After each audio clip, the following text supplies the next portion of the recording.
Amarachi's life was never paved with gold. It was forged with sweat, blood, and nights where sleep came only in fragments. Long before she was called chief's wife or stepmother, she was simply Amarachi, the quiet but fiery tailor of Surulere. Her shop was not grand, just a wooden shed with zinc roofing that crackled each time rain fell, but within its four walls lived her pride. She worked her fingers to the bone, stitching wedding gowns that made brides beam, mending school uniforms for children whose parents could barely afford replacements, and creating styles that whispered of elegance even when her own wrapper was faded. By the time she was 35, she had gathered enough savings to buy a small plot of land. While her mates boasted of suitors and lavish marriages, Amarachi walked proudly in her simplicity, clutching the land receipt that meant more to her than gold. She hired masons, oversaw every block laid, and watched a modest bungalow rise from the soil, a house not given by man, but built by her sacrifice. Yet, despite her growing reputation and quiet success, Amarachi felt the sting of loneliness. She had been married once in her 20s to a man who died in a car accident only 2 years after their wedding. No children had come from that union, and the label baron followed her like a shadow in whispers she tried to ignore. She wanted nothing more than companionship, someone to eat her food with, someone to sit beside when the nights stretched too long. Wealth did not impress her. She had tasted hunger and overcome it. What she craved was warmth. And so, though she had a home, a thriving business, and the respect of her community, Amarachi's heart still ached for love. She never knew that longing would lead her into the arms of a man who would darken her hard-won peace. But at the time, when she watched her bungalow complete and placed her sewing machine neatly by the parlor window, she believed life had begun to smile at her. She would light her kerosene lamp at night, her soft hum filling the rooms, and imagine a man's laughter echoing against the walls. That innocent dream, born of loneliness, became the open door through which Chief Okafor would later walk, bringing with him not companionship, but a storm she could never have imagined.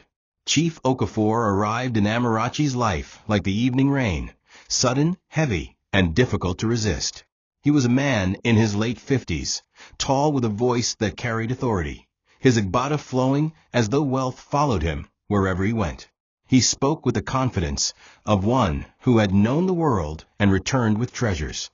To neighbors and villagers, he was the picture of stability, a widower who had raised 3 children alone after his wife's death, and a man whose connections stretched from the village council to the city elites.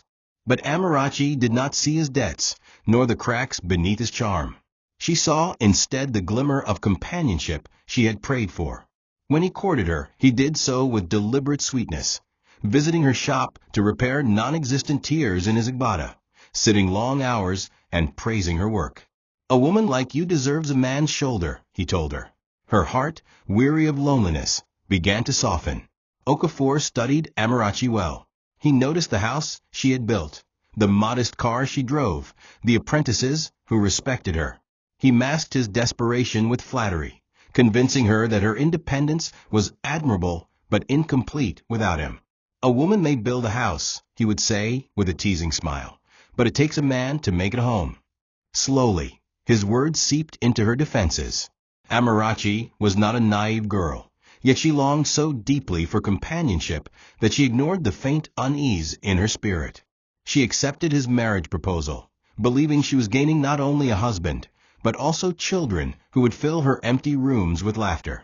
When the marriage rites were completed, it was Okafor who insisted on moving into Amarachi's home instead of building afresh. He masked his urgency with cultural authority. A woman must live under her husband's roof.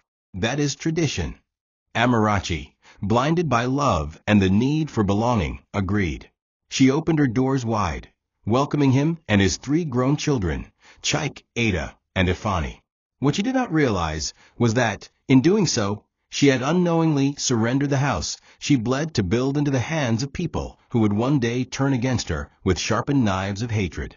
That was the beginning of her undoing. From the first day they stepped into Amarachi's house, the children's eyes were laced with suspicion. Chaik, the eldest of 30, looked at her with thinly veiled contempt. Ada, just 27, hissed under her breath whenever Amarachi spoke, while Afani, the youngest, followed the lead of his siblings, keeping his distance and cold gaze.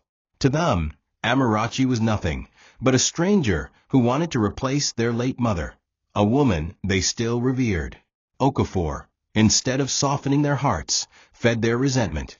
At night, when Amarachi thought they were asleep, he whispered to them, "I carried you children alone all these years. Don't let any woman come and eat the fruit of your father's labor." These words sank deep, poisoning their perception of her. The irony was sharp. Every time school fees were due, it was Amarachi who quietly dipped into her tailoring earnings to pay them. She would slip the money into Okafor's hand, who would then proudly present it to the children as his own contribution. When Ada fell ill and needed urgent treatment, Amarachi sold her gold necklace, a gift from her late father, just to cover the bills. Yet at Ada's bedside, Okafor puffed his chest, declaring, "Your father will never let you suffer." The children looked at him with admiration, never sparing Amarachi a glance. She sat silently at the corner of the hospital bed, her heart heavy but her lips sealed. The more Amarachi gave, the more invisible she became in their eyes. The children began to whisper in the compound, telling neighbors that their father's new wife was a gold digger, living on his wealth. Amarachi heard the whispers but bore them with dignity. She endured Okafor's dismissive words at home, his constant reminder that she was lucky to have him. At times she would sit in her shop at night, sewing under dim light, tears falling silently as she wondered if love had betrayed her. But she told herself she must endure. She loved their father, and by extension she loved them, even if their love for her never bloomed. There was a time Amarachi almost lost Ada, a sudden fever that rose too fast, too violently, that even the compound nurses whispered that she may not survive the night without immediate hospitalization. It happened on a rainy Thursday. Amarachi had just returned from a long day of sewing when Ada collapsed in the parlor, shivering violently. Chaik wasn't home, Ifani was asleep, and Okafor stood there in panic, barking orders with no real action. Amarachi rushed to tie her headscarf, bundled Ada in wrappers, and hailed a taxi herself. They arrived at the private clinic around Ojalegba, but the hospital demanded payment before admission. N90,000 up front. Amarachi didn't think twice. She removed her earrings, her rings, even her wristwatch, all gifts from her late mother. But it wasn't enough. In one final act of quiet desperation, she slid off her gold necklace, her last piece of inheritance, and dropped it into the doctor's hand. "This should cover it," she said. The nurse nodded, and Ada was taken in. Amarachi sat there all night, praying, crying silently into her lap, never leaving Ada's side. By the next day, Ada's fever had broken, and Okafor returned to the clinic dressed in full abada like a politician. He walked into the ward loudly, laughing with the nurses, presenting fruits and malt drinks to the staff, as if he had footed every expense. Ada looked at him with weak admiration and whispered, "Daddy, thank you for saving my life." Amarachi stood quietly in the corner, her hands clasped, her heart breaking. Okafor said nothing, not even a glance in her direction. On the way home, Amarachi tried to speak to Ada, to ask how she was feeling, to say how scared she had been. But Ada turned her face to the window of the car, her eyes cold. Later that evening, Amarachi overheard her on the phone telling Chaik, "If not for Daddy, I would have died. That woman just followed us to the hospital." Amarachi wanted to scream, to tear out her heart and show them how much of it she had given. But she swallowed the pain like she always did. After that, something shifted in Amarachi. Not in her love or in her efforts. No, she continued to cook, to clean, to sew late into the night and pay bills when Okafor couldn't. But her silence became heavier. Her smiles faded quicker. Her prayers lasted longer. She began keeping receipts, photocopies of payments, quietly gathering proof that she mattered, that her life was not an invisible shadow dancing behind Okafor's fake pride. Yet even as she did this, she never stopped caring. She still covered Ada with a blanket when she slept. She still placed hot water beside Chaik's door when he was sick, and she still sent Ifani transport money through his account when he traveled for school. They didn't know it was her. Okafor took credit for everything, and Amarachi never corrected the narrative. She believed that if she loved their father, she must love them, even if they saw her as nothing but a shadow in the house she built. By the third year of their marriage, the man Amarachi married had fully disappeared, replaced by a bitter, lazy shadow who only knew how to command. Chief Okafor, once the charming suitor who brought her fried plantain in foil and whispered romantic proverbs under the mango tree, now barked orders like a commander-in-chief. "You haven't cooked stew today? The generator fuel is finished. Is it not your house? Chike needs money for registration. You just sit down sewing wrapper." His words became swords, each one slicing away a piece of Amarachi's dignity. He made it clear that despite living in her house, eating her food, wearing clothes she tailored for him, he was the man of the house. And worse still, he ensured the children never saw her as anything more than the maid who happened to share his bed. In public, however, Okafor wore the mask of a noble husband. He would hold her hand at family functions, give speeches about how he raised his children without any woman's help, and pat Amarachi's shoulder while saying, "My wife is enjoying, she met everything already done." The hypocrisy burned her from the inside. At a church Thanksgiving, he even lied that God had used him to elevate Amarachi's life, and the entire congregation clapped. Amarachi sat there, her belly tight against her skull, tears burning behind her eyelids. She wanted to scream that he had borrowed her car to attend that very event, that his agbada was made from leftover material from a canceled client order. But she remained silent. She always did. Even as her fingers bled from sewing all night to meet customer deadlines, Okafor would casually take her money, hand it to Ada, and say, "Go and buy what you need. Your father will never let you lack." The house no longer felt like hers. Her once peaceful bungalow now rang with slamming doors, loud arguments, and ungrateful footsteps. She began to avoid the parlor. She took her food to her room. She prayed more. Every morning, she woke at 5 a.m. to sweep and cook, and every night she went to bed with a heart full of bitterness she was too ashamed to voice. When neighbors saw her and asked, "How's Chief?" she would force a smile and say, "He's doing well. God is faithful." But God alone knew how lonely she was in that house. Amarachi was not just carrying the weight of a failed marriage. She was carrying the shame of being erased inside the home she had created with her own hands. Among the many who watched Amarachi's quiet suffering from a distance was Obinna, a scrawny boy whose presence most adults ignored. Years ago, when Amarachi was still building her house, and her name hadn't yet been suffocated by Okafor's lies, Obinna used to loiter around her shop. He was barely 15, always wearing torn slippers, eyes sunken, ribs peeking through a faded white singlet. His parents had died in a trailer accident on the highway to Onitsha, and his uncle who took him in treated him worse than a street dog. He was often seen sweeping gutters or washing Okada bikes just to earn enough to buy pure water. But Amarachi noticed him, not with pity, but with purpose. One evening, she called him into her shop and gave him food. The next day, she paid his WAC registration fee quietly, and every Sunday, after church, she would slip him money to buy books. "I don't have a child of my own," she once told him, "so let me at least help you become something." Obinna never forgot. Even when Okafor moved in and things changed, he always greeted Amarachi with full respect. He fixed her tap once when it broke. He helped carry her sewing machine to the junction when she changed shops. As he grew into a young man, he began working in a mechanic workshop near Ojota. He earned little, but he saved plenty, not money, but gratitude.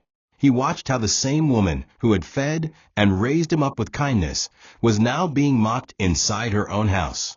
He would often see Ada shouting at her in the compound or Chike slamming the gate in her face, and it made his stomach twist.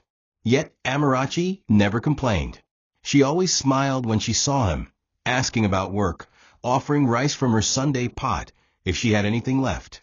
One night, while he was passing by, he saw her sitting outside alone, the sewing machine beside her like a forgotten child.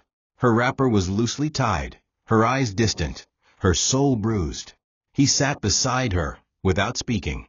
After a long silence, she whispered, "I thought this house would bring me peace." Obina didn't respond immediately, but that moment buried something deep inside him, a promise. A vow. That if the world turned its back on her, he wouldn't. Amarachi may not have given him birth, but she had given him life. And in return, when her darkest moment finally arrived, he would be the only one who refused to let her fall. The cracks began to show not just in the walls of the house, but in the fragile illusion Amarachi had forced herself to believe for years. Chief Okafor's debts, long hidden behind pride and loud igbadas, began to slip through the mask.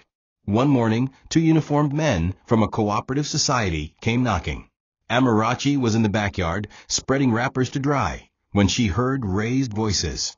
She came into the compound to find Okafor arguing with the officers, begging for more time to repay AN 750,000 loan. "You don't come to a man's house and embarrass him like this," he roared, but they weren't moved. Amarachi asked him later, gently, "What's going on, Okafor?" But he waved her off, saying, "It's business.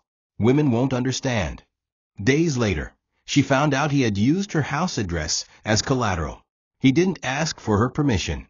She didn't even know. Then it became a pattern.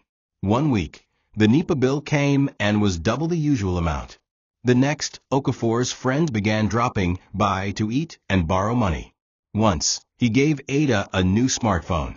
Amarachi asked him, "Where's all this money coming from?" But he smiled and said, "You forget I'm a man of connections." Meanwhile, every bag of rice, every bar of soap, every bucket of paint came from Amarachi's purse. She worked long nights in her shop, sewing until her eyes stung, yet Okafor told the children and neighbors that she didn't contribute anything. At compound meetings, he boasted, "Everything in this house is mine." The children believed him more fiercely than ever. They began to treat Amarachi like a nuisance, someone who was simply lucky to be living under their father's roof. They didn't know that the roof they slept under was paid for with the same hands they mocked.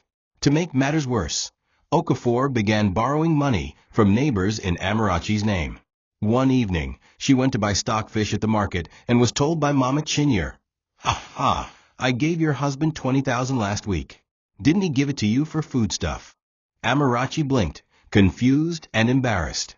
"No, Ma, he didn't mention anything." Mama Chinyere looked shocked.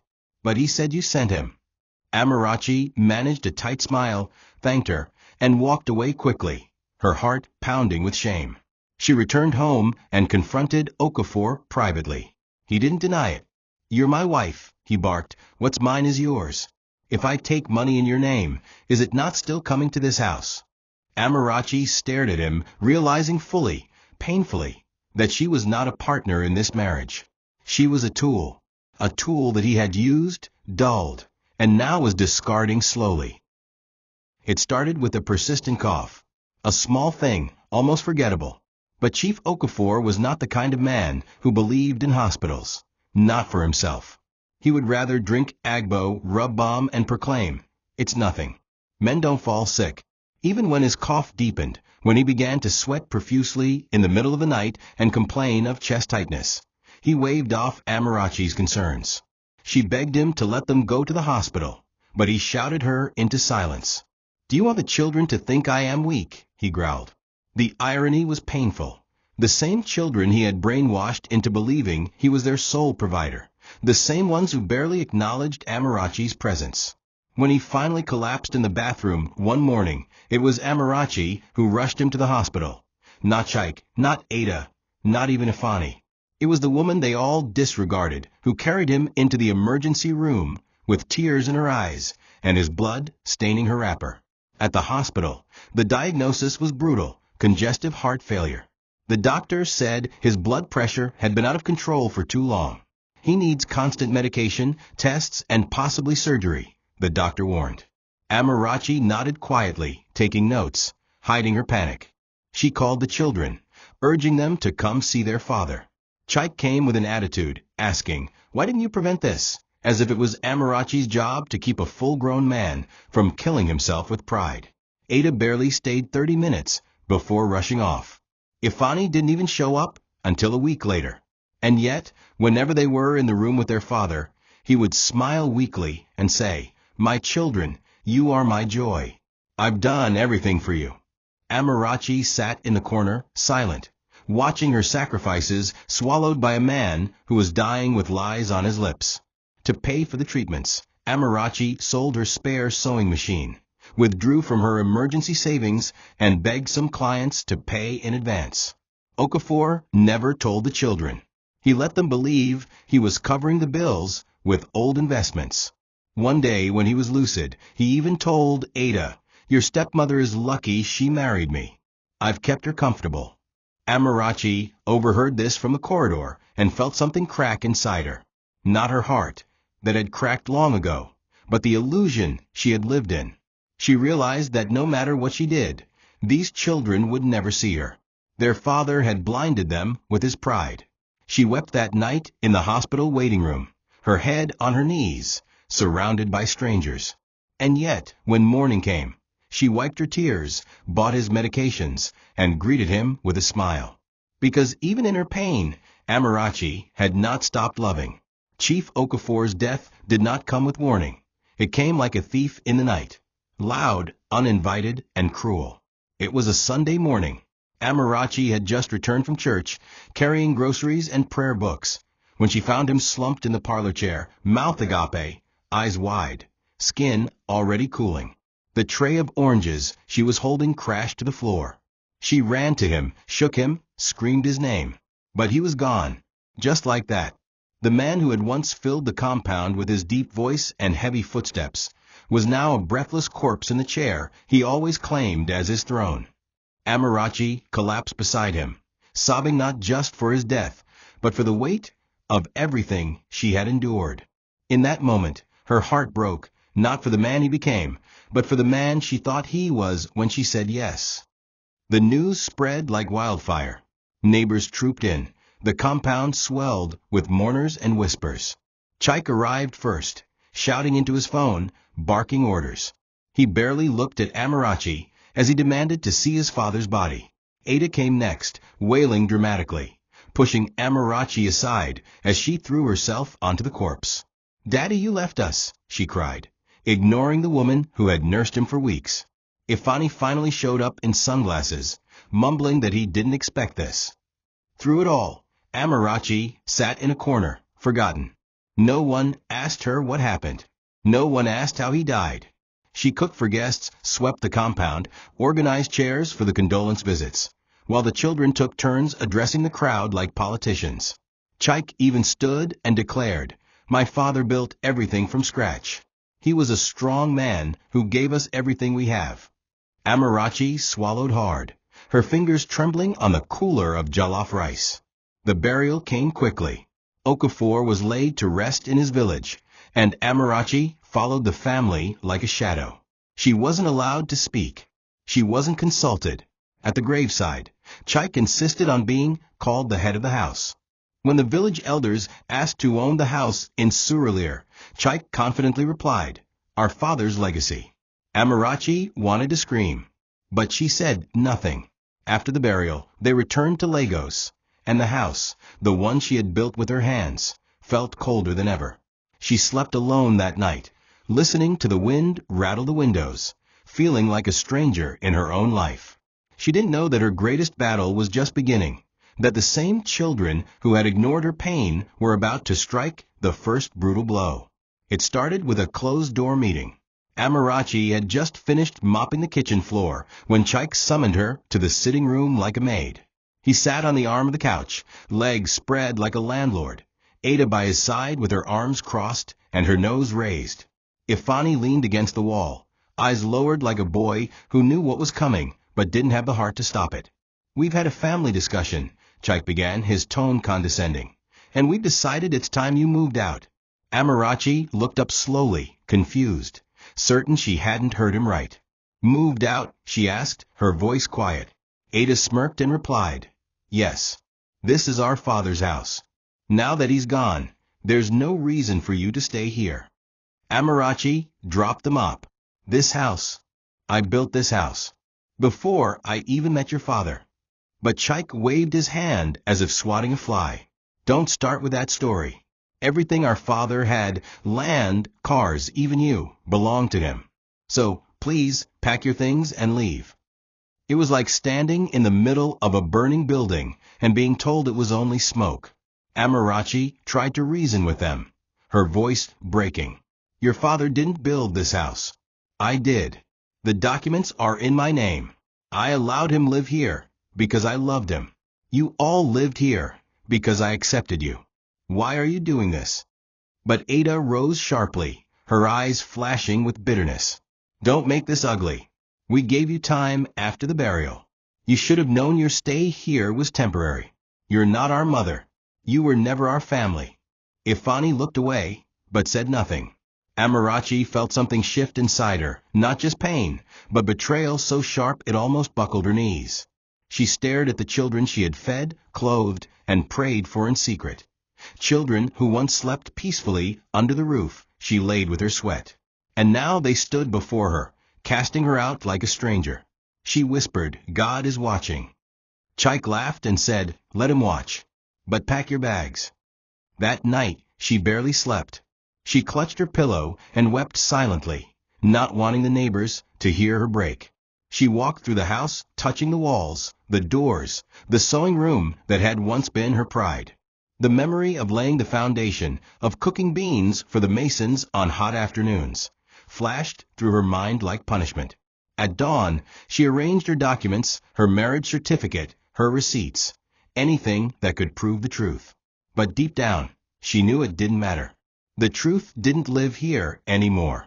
The truth had been buried with the man who wore her sacrifices like armor and fed his children lies. Amarachi stood at her window, watching the compound slowly awaken, her eyes hollow. She had survived many storms, but this betrayal, from children she once loved, cut deeper than death. They didn't even give her time to gather her things with dignity. 2 days after that cruel meeting, Chaik returned with a locksmith and 3 area boys. Amarachi was still in her night wrapper, warming water for Pap when they stormed into the compound like policemen on a raid. Oya, madam, you know here word? Start day, carry your load now, one of the area boys barked, dragging her wooden sewing table out of the hallway like it was garbage. Amarachi screamed, begged, pleaded, but no one listened. The neighbors stood by their balconies, some watching with pity, others whispering and recording videos with their phones. Chaik pointed toward the gate. Don't let her take the dining table. That's part of my father's property. Amarachi clutched the table leg. I bought this table 10 years ago. Before your father even. But her voice cracked mid-sentence. Ada threw down her suitcase from upstairs and shouted, don't let her delay. She's just trying to use tears to manipulate everyone. Amarachi stumbled onto the sand, her wrapper loosening at her waist, her dignity shattering in front of a crowd. They dumped her bags outside the gate, her mattress, her tailoring stool, her kerosene stove, all scattered like debris from a collapsed building. A woman down the street tried to intervene. Haba, Chaik, Ada, this is wickedness. You're disgracing your stepmother like this. But Chaik turned with venom. Stepmother? She's not our blood. Let her go and find who will house her. Amarachi stood with her hands trembling, staring at the house. Her house, the one she built block by block, now turned into a prison that spat her out. Her eyes locked briefly with Ifani's. The boy looked away, shamefully, cowardly. Amarachi bent down slowly, picked up her file of documents, hugged it to her chest like a shield, and began to gather her scattered belongings into a gonna-must-go bag. Her tears fell silently, not because of the insult, but because love had become this cruel. When the gates finally shut behind her, she sat on the roadside with her bags, her lips trembling with whispered prayers. The sun was high. Children passed by on bicycles. Vendors hawked groundnuts. And there she sat, a widow, a tailor, a woman who had once been called Madam Chief, now reduced to tears under the same mango tree where Okafor first wooed her. She looked up at the sky and whispered, "Is this how you reward loyalty, Lord? Is this how you answer prayers?" Hours passed. Her throat was dry, her legs numb, but she refused to cry again. Not here. Not like this. She adjusted her scarf, wiped her face with the corner of her wrapper, and whispered to herself, "You will not break me. Not now. Not ever." But even in that defiance, she had nowhere to go. No siblings. No parents. No children. Just silence until a shadow slowly approached from the end of the street. Obinna had just closed shop early that day. A customer had canceled on him, and his boss had given him permission to take the afternoon off. As he walked through the familiar streets, hands dusty with grease, his spirit felt oddly unsettled. When he turned the corner leading to Amarachi Street, he froze. There, sitting under the mango tree, surrounded by black bags, a disassembled sewing machine, and a torn foam mattress, was the woman who once saved his life. Amarachi's head was bowed, her hands clasped around a brown file. Her shoes were off, her wrapper dusty. Obinna dropped his bag and ran. "Mama," he called out. Amarachi looked up slowly, disoriented. "Obinna." Her voice cracked. He reached her, knelt beside her, his hands trembling. "What happened? Who did this? Who touched you?" But she couldn't answer. She just wept. Finally, someone saw her pain. Not as weakness, but as the injustice it was. Obinna didn't ask questions. He didn't wait for permission.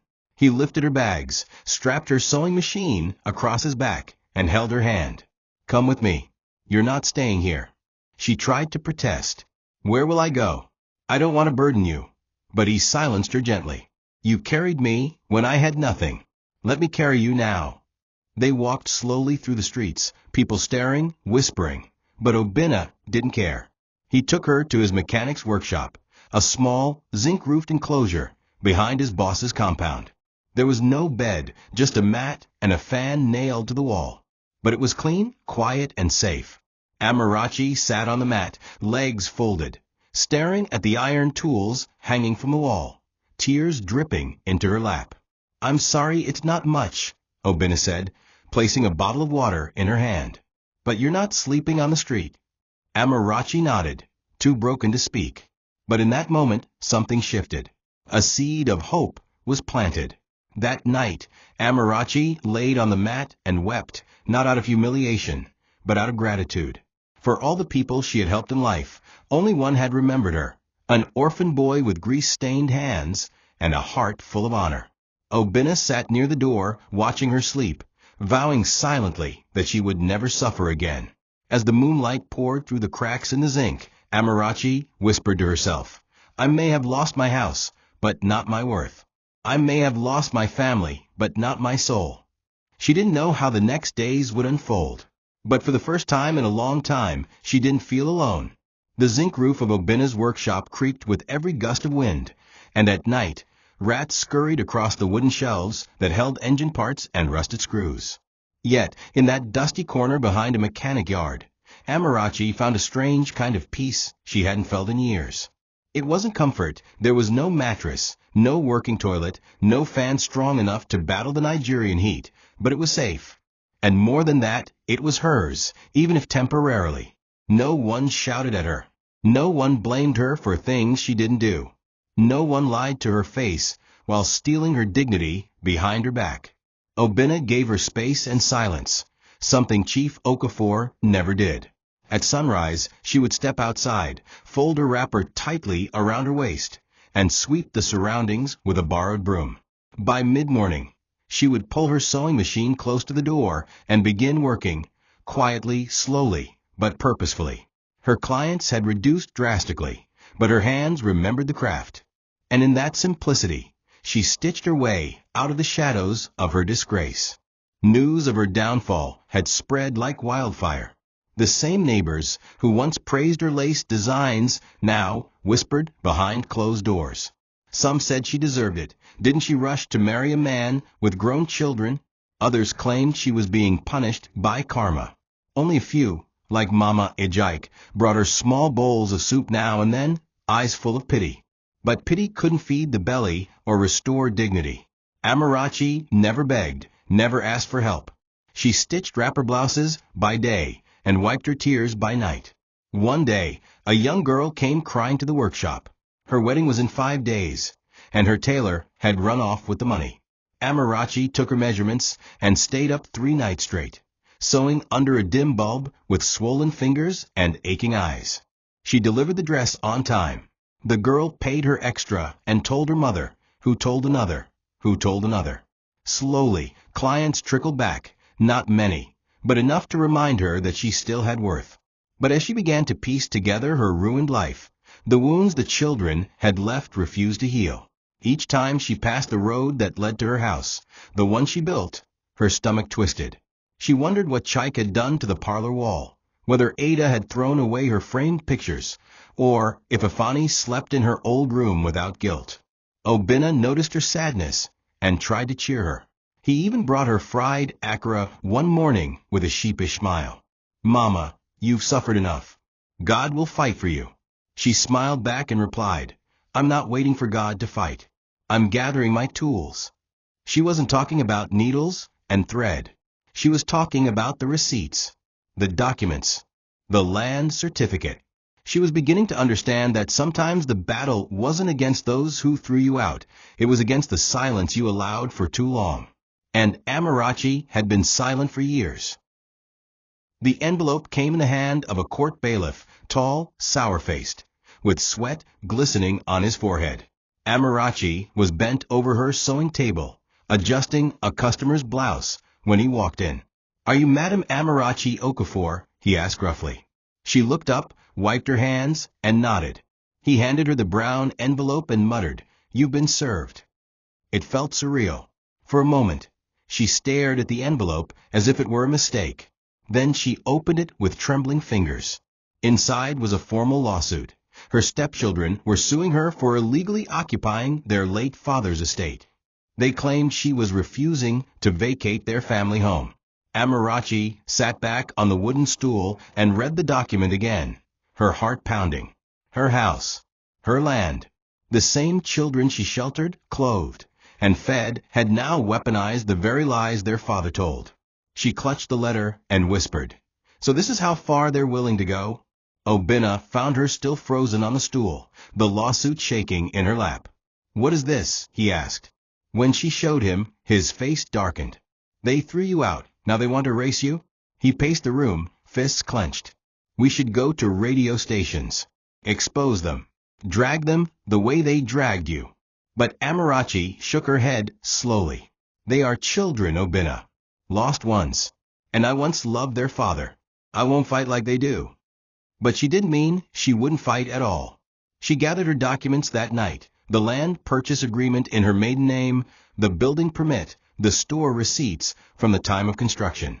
She packed everything into a plastic folder, placed it inside a gonna-must-go bag, and prayed quietly under her breath. She had been quiet for so long that they mistook her silence for surrender. But silence was not weakness. It was gathering, and she had gathered enough. The days that followed moved slowly. The court date approached like a storm cloud. Obinna took time off work to accompany her, determined to sit beside her through it all. Amarachi dressed in her oldest lace, head high, file tucked under her arm. She didn't wear makeup. She didn't wear jewelry.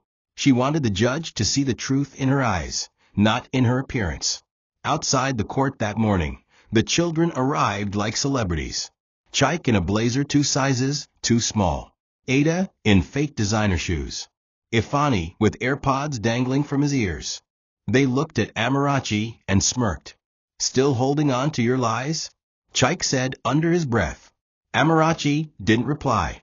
She simply adjusted her headscarf and walked past them into the courtroom. For the first time in years, she was no longer their silent housemaid. She was a woman about to reclaim her voice and her home. The courtroom was packed. Word had spread in the community that Chief Okafor's children were dragging their stepmother to court over his house. Some came for gossip, others for entertainment. But as the judge walked in, silence fell like a curtain. Amarachi stood beside her legal aid. A young, passionate lawyer, Obinna, helped her find through a community justice initiative. Chike's lawyer, a loud man with a wide chest and louder mouth, opened the case with dramatic flair. "My clients have come before this honorable court," he thundered, "to reclaim what rightfully belongs to them, their late father's estate.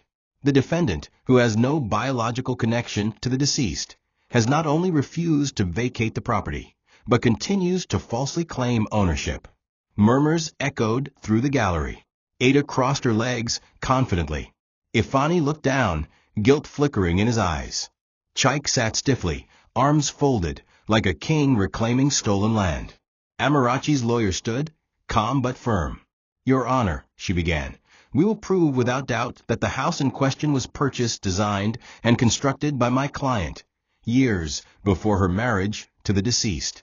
We have evidence, original documents, dated receipts, and witnesses.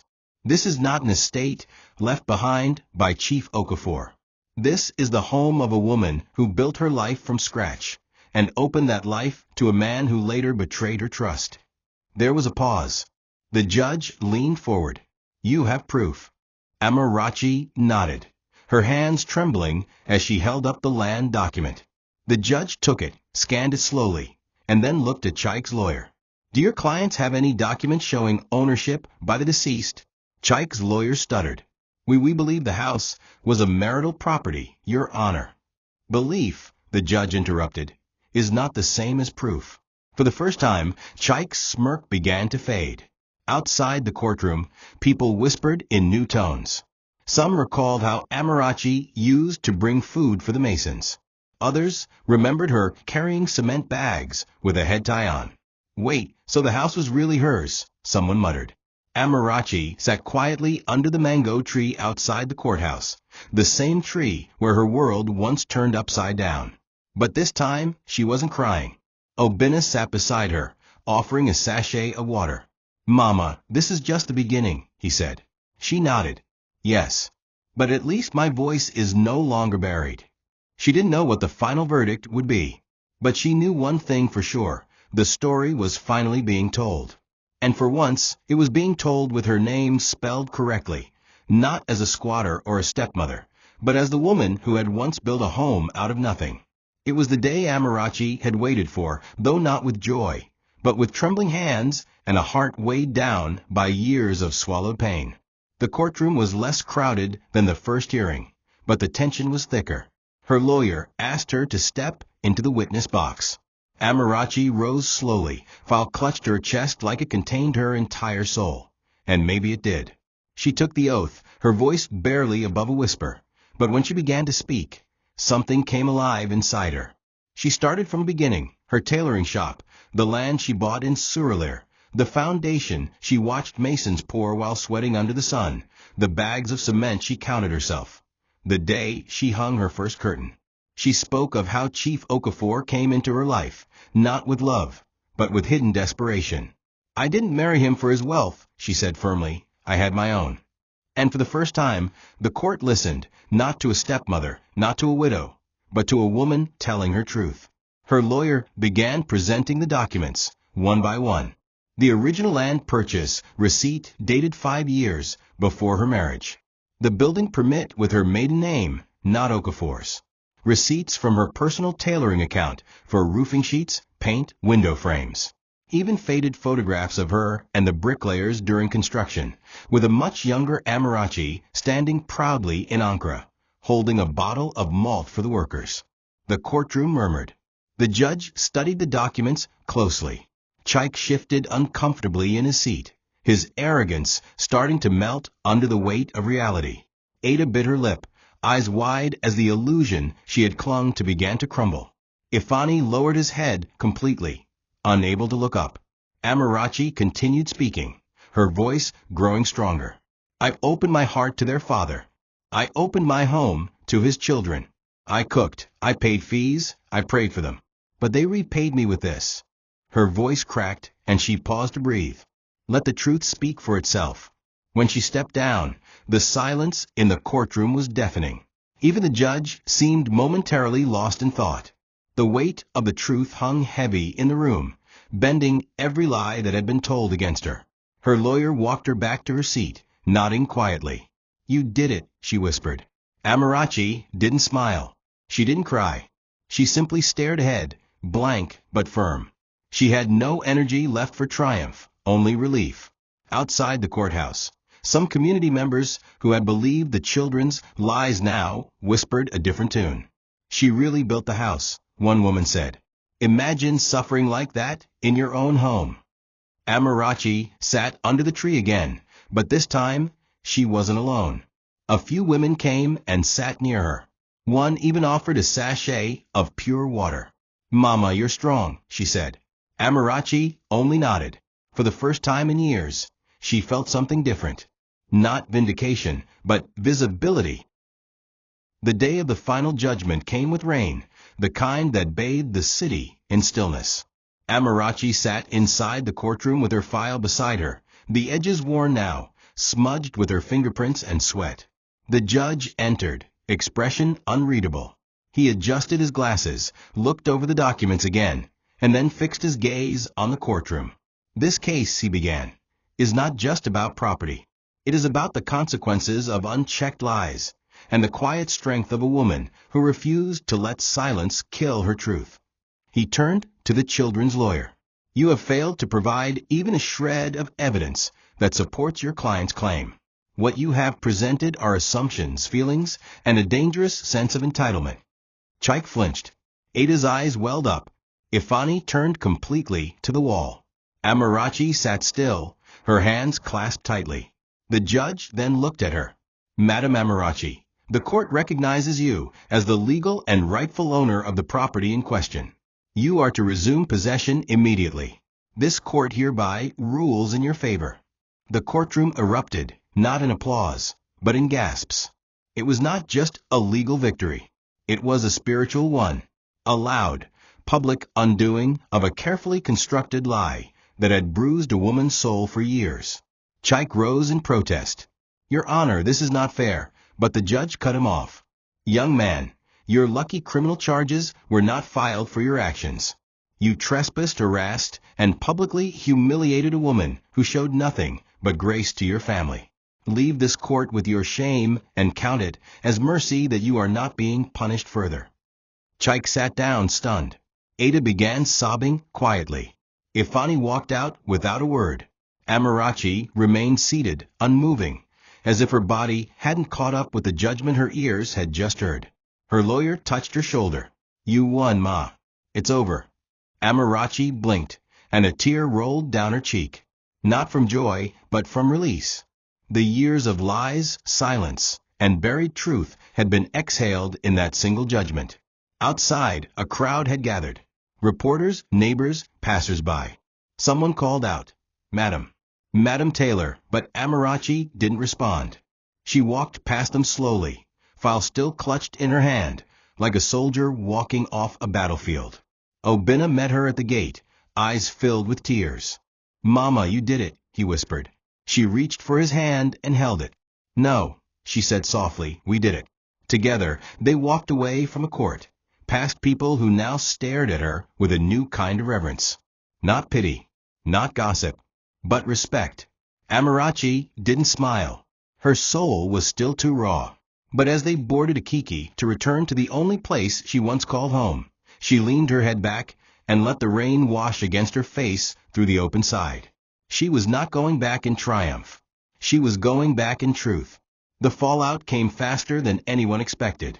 The same neighbors who once praised Chief Okafor and believed every word his children said now recoiled in disgust. The narrative shifted overnight. So that woman was innocent all along. And the children really threw her out of her own house.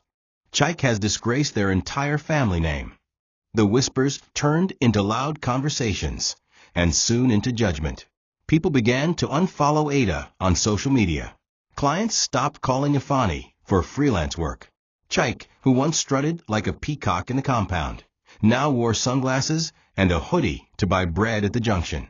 Even the church elders distanced themselves. Pastor Jonah, who had once welcomed them to the pulpit, asked them to step down from all leadership roles until further notice. The shame was a slow burn, but it spread through their lives like kerosene touched by flame. But the worst part wasn't public shame. It was the silence in the house. After Amarachi's return was confirmed, the children tried to spin a new narrative. Chike attempted damage control, saying, "We were misinformed, our lawyer misled us." But the community wasn't stupid. They had seen Amarachi's documents. They had watched her tears in court. The house felt different now, almost haunted. Ada couldn't sleep in Amarachi's former room anymore. She kept hearing the sewing machine in her dreams. Ifani moved out completely, leaving a one-line text, "I can't breathe in that place anymore." Chike stayed, but it was no longer a home. Neighbors avoided him. Mama Chinyere refused to sell him pepper. Even his landlord's niece returned a marriage proposal he had once offered. "I can't marry a man who disgraces widows," she said plainly. And so, the house that had once felt like power now felt like a prison of guilt. And Amarachi? She didn't return with fanfare. She came back one early morning with Obinna and a locksmith. She opened the gate herself. Her sewing machine was the first thing she placed back in her former room. She touched the walls, ran her fingers along the window frame, and exhaled. Obinna set up her small table, and within 2 days she was sewing again, in the same corner where Okafor once laughed about being the king of the house. She didn't remove their pictures. She didn't seek revenge. But she also didn't speak to them. She lived quietly, with dignity, and the entire community watched. Amarachi was no longer invisible. She was no longer silent. And even without raising her voice, she had made the loudest statement of all. You can lie about someone's worth, but you can't change it. Peace didn't come to Amarachi like a parade. It came slowly, like a quiet breeze after a hurricane, soft but undeniable. Her return to the house wasn't marked by banners or celebrations. There was no crowd to welcome her, no music to dance to. But for the first time in years, Amarachi walked through her own front door without apology. The house, stripped of its false owners, now echoed with honesty. The curtains had changed, the furniture slightly rearranged, but the walls remembered her touch. She moved through each room with care, dusting memories, repurposing pain. She cleaned the parlor herself, mopped the tiled floor, and hung back her faded framed photo from years ago. Her and her tailoring apprentices smiling under the Surreal sun. It was as if she was telling the house, "I'm home. I never left.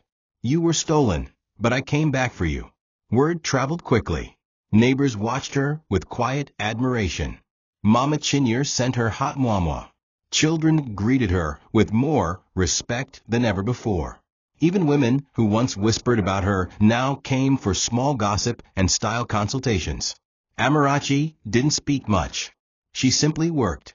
Her sewing machine became a heartbeat in the house again, its rhythmic hum flowing through the compound like a song of restoration. Obinna still visited every evening after work. He would sit on the floor, peel oranges, and talk about small things, never about the pain. And that, for Amarachi, was the real gift. No one looked at her like a victim anymore. They saw a woman who survived fire and returned without smoke. She planted flowers in the front yard. Yellow hibiscus, red roses. She started a small garden behind the house where she grew scent leaves, ugu, and bitter leaf. There were mornings she sat on her veranda, sipping hot pap, watching the sky change colors. Sometimes she heard laughter from Chike's room next door, but it never bothered her. She had reclaimed her space, but more importantly, her peace. Her healing didn't come from the judgment or the apology she never received. It came from choosing not to be bitter. She didn't gloat. She didn't torment them. She let the house speak for her. Because every brick, every screw, every faded wall carried her fingerprint. Amarachi had been forgotten, lied on, and left outside. But now, the same house that once rejected her, now belonged to her fully, publicly, and eternally. They came on a rainy Tuesday, unannounced, uninvited, and dripping in their own shame. Chike stood in front, holding an umbrella that trembled in the wind. Ada stood behind him, makeup smudged by tears. Ifani came last, his clothes soaked, his eyes hollow with guilt. They knocked gently. Amarachi heard it, but she didn't rush. She finished tying her gelly in the mirror, picked up her scarf, and opened the door slowly. Her face didn't show anger. It didn't show affection either. It was calm, like a still river hiding centuries of stories underneath. The children dropped to their knees. Chike stuttered, "Mama, we came to say we're sorry." Ada joined him, her voice cracking. "We didn't know. We didn't see. We were wrong." Ifani cried openly, tears mixing with rain. You never shouted, you never cursed us. And we thought you were weak. But you were the strongest one. Amarachi didn't cry. Her eyes were dry, not because she didn't feel anything, but because she had cried enough. She let them kneel. Let them taste the gravel. Let them remember the same front steps, where they once dumped her bags like trash. Then, after a long silence, she spoke, her voice steady, her tone neither warm nor cruel. You were never my children, she said softly. The rain paused for a moment, as if even heaven was listening. You were his children, and I loved him. So I loved you, not because you deserved it, but because love doesn't need a reason. Chike sobbed. Ada covered her face. Ifani curled into himself like a child. Amarachi continued. I cooked for you, paid your school fees, sold my jewelry to treat your malaria. I was never your blood, but I protected you with mine. And you threw me out like a thief, dragged me to court from my own house, left me on the road like an orphan. And now, because the world saw the truth, you remember I exist. Her voice didn't rise. It didn't need to. Her words cut deeper than any slap could. She didn't invite them in. She didn't hug them. But she placed a bowl of hot rice and stew on the doorstep. Eat. Then go, she said, turning to walk inside. This house may be mine, but your hearts, you have to fix yourselves. She didn't slam the door. She didn't lock it. She simply walked away, into her kitchen, into her peace, into her truth. Behind her, the children ate in silence, heads bowed, knowing that forgiveness might one day come, but trust had been buried. Amarachi sat at her sewing machine once again, pushing fabric under the needle, humming an old church hymn. And with each stitch, she rewrote the story not just of a house, but of a woman who was broken, buried, and forgotten, yet rose not with revenge, but with quiet, devastating power. Thank you for watching this video. What did you learn from this story? Drop it in the comments. Please make sure you like, comment, and subscribe to my YouTube channel Tochi Stories for more.